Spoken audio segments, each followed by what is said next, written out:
The Patriots lost a heartbreaker in Week 9, losing in overtime, 20-17. Obviously, I want to talk about this in this instant reaction here of Drake Maye. I am your host, Allie Barefoot. This is Patriots Today by Chat Sports. I just want to give credit really quick to start off this show to Drake Maye. I know that you're saying, Allie, why are you giving credit? The man threw 2 interceptions, and he threw 29 for 41. Drake Maye's a rookie, right? He's a rookie, but he is playing like a grown man out there that has been playing this game forever in the NFL. Drake Maye was phenomenal. Not to mention the game-tying drive for Drake Maye, I think just really exposed how great he can be.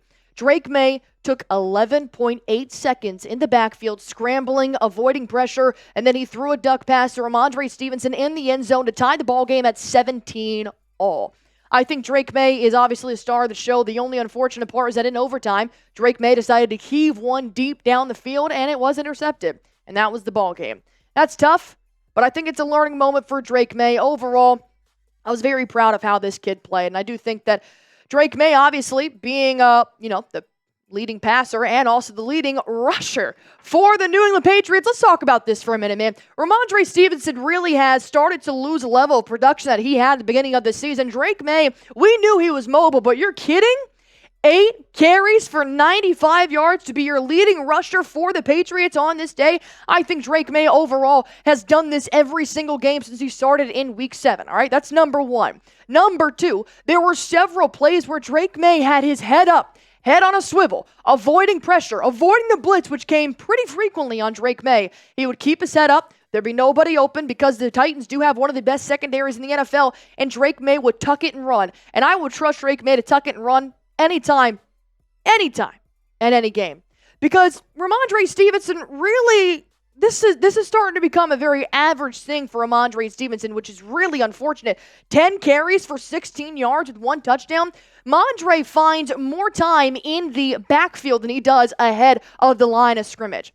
Rhamondre Stevenson, over the last couple of games, his level of production has dropped off so significantly that I'm not exactly sure what's going on with Rhamondre, that you're allowing your quarterback to be the leading rusher week in and week out, with your longest run being 5 yards. And I'll give it to Rhamondre. He knows how to get in the end zone. We do need to score, but this is ridiculous. This is ridiculous. Well, let's talk about the passing game, shall we? Because obviously the run game is being led by Drake Maye. So let's talk about wide receiver 1. Once again, it's Hunter Henry. 7 receptions, 56 yards. I think Hunter Henry is going to be your top target, being that he's 6'5". And I do think that they got Demario Douglas a little bit more involved in that game, which I do like. 7 catches for 35 yards. So he had the exact same amount of receptions as Hunter Henry did. So you can tell that Drake Maye is still really trying to connect with Pop Douglas. He made one beautiful catch early in the first half of he just kind of OBJ'd it, secured it, put 2 feet in. And I think that Pop Douglas is proving that he can be a reliable wide receiver, but he's not 6'5", so that does help with Drake Maye. Kendrick Bourne is still being a top priority here for Drake Maye. Obviously you can tell with this ball, he moved it around quite a bit amongst the receivers. 4 receptions for 41 yards for Kendrick Bourne, starting to get him back in the rotation here. Kayshon Boutte, 2 receptions for 18 yards. And you got to keep in mind that KJ Osborne and Tyquan Thornton were healthy scratches, so you can assume that those players are now going to be traded. So I think our offense looks pretty good with this wide receiver core here. It's just Drake Maye just needs more time. He just needs more time in order to make those plays. I'm going to ask you guys a question here just real quick because I do want to see what you guys thought. And that is grade the Patriots' performance versus the Titans. A, B, C, D, or F. I'm probably going to give a C-. You definitely getting the passing grade for me because you did go into overtime with, congratulations, one of the worst teams in the league. But I think your run defense is horrible. And I'll talk about what the level of production the offense for the Titans had on this day. And I do think that the offensive line is still a travesty. So the same issues and concerns that I have every week that have yet to get changed, well, maybe the trade deadline will do that. Go on ahead and comment that down below. And I'm going to go ahead and bring up this side-by-side here of what I saw from the Patriots on today's game. All right, so you got the Titans versus the Patriots here, just to be able to really break down what we saw in this ball game. So Obviously, almost 100 yards more in total yards, 364 yards on the day for the Titans, 23 first downs. I mean, that's going to move the chains there. 6 for 10 on third down conversions. Penalties, not as much as the Patriots are actually used to, believe it or not, but still way too many. And then possession time was taken up a big chunk by the Titans. I mean, they just got a better run game. They've got a better run game with Tony Pollard back there, so I think that when you've got something like that, it's very easy for the Titans to move the chains, and they were relentless. It looked so easy for the Titans to be able to move the chains, whereas the Patriots, I mean, it's just pulling skin, it's pulling teeth watching these guys play sometimes. So, unfortunately, they just beat us in every category. So I'm going to jump in and talk about the Titans offensive side and the Patriots defense here in just 1 second. But if you guys want to go ahead and play the #1 daily fantasy sports app in America, then I highly suggest you going ahead and you play Game Time. Prize Picks. I play Prize Picks every single game day.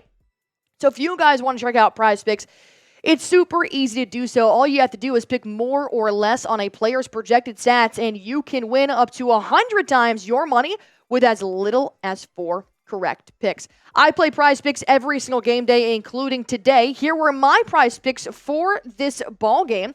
You know what? I went 2 out of 3, so it's not too bad. Hunter Henry, more than 3.5 receptions. I just showed you guys he had 7. Rhamondre Stevenson had more than 1 rushing touchdown. And Mason Rudolph, of course, did throw for well more than 195.5 passing yards. So that was my Prize Picks for today's game. If you guys want to go ahead and make your picks for tonight's games or later this evening, it's super easy to do so. All you have to do is download the Prize Picks app. Use promo code CLNS for a first-time deposit match up to, all you guys have to do is download the Prize Picks app. Use promo code CLNS. It's going to give you guys $50 instantly when you play your first $5 lineup. Download the Prize Picks app. Use promo code CLNS. This will give you guys $50 instantly for your chance to win your first $5 lineup. All right, Prize Picks, run your game. Let's go on ahead and jump into the defensive side of this game and what we saw, what we didn't like here, because, it just didn't really get much better. Let me go on ahead and bring up my graphics back here one more time. I apologize. All right, let's talk about what Mason Rudolph did, right? This isn't even the starter. No, sir, we are actually talking about the backup here. 20 for 33, great completion percentage here for Mason Rudolph, 240 yards, 2 touchdowns, and 1 interception, which that did come from Jahlani Tavai. So that was a really great touchdown there from Tavai. But overall, it's just very tough to watch somebody like Mason Rudolph just completely run all over you. And speaking of run all over you, Tony Pollard, man. Tony Pollard. We've got 28 carries for 128 yards. Tony Pollard is moving the chains quite frequently for the Patriots, and the run defense is just no different than what it is the past couple of games.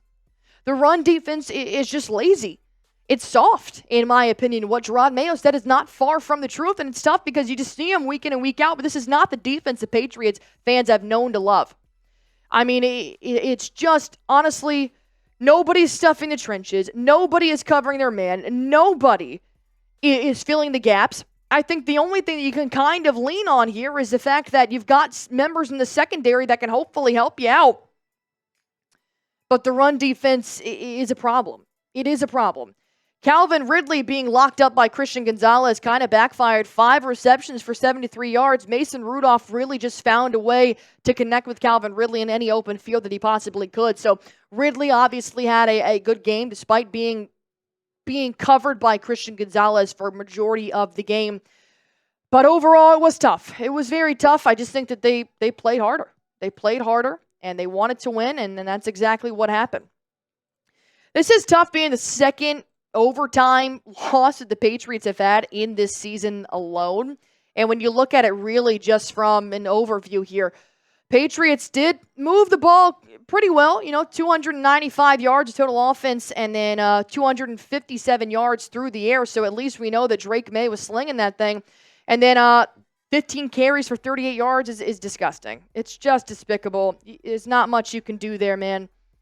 Turnovers, well, 0, but that's not right because there were 2 interceptions by Drake Maye. So you know that's not correct. And then time of possession was eaten up by the Titans offense here. They really just dominated the field and in the end took their win. So it's very unfortunate that that's how the Patriots will now fall to 2-7 on the season. But, you know, they got some questions to answer. Whenever Drake Maye decides he wants to answer them, you know, I'll be listening. I'll be here. But the trade deadline is coming up on Tuesday, so there definitely could be some changes coming to the Patriots. Offense and defense. Tough loss, but I do think Drake Maye, you know, other than those 2 interceptions, really did look good. So I'm excited for Drake Maye in the future here. And, well, I guess it's just one loss closer to the first pick in the draft. Thank you guys so much for watching, and I will be back tomorrow, bringing you guys more updates ahead of the NFL trade deadline. As always, do one thing for me and subscribe.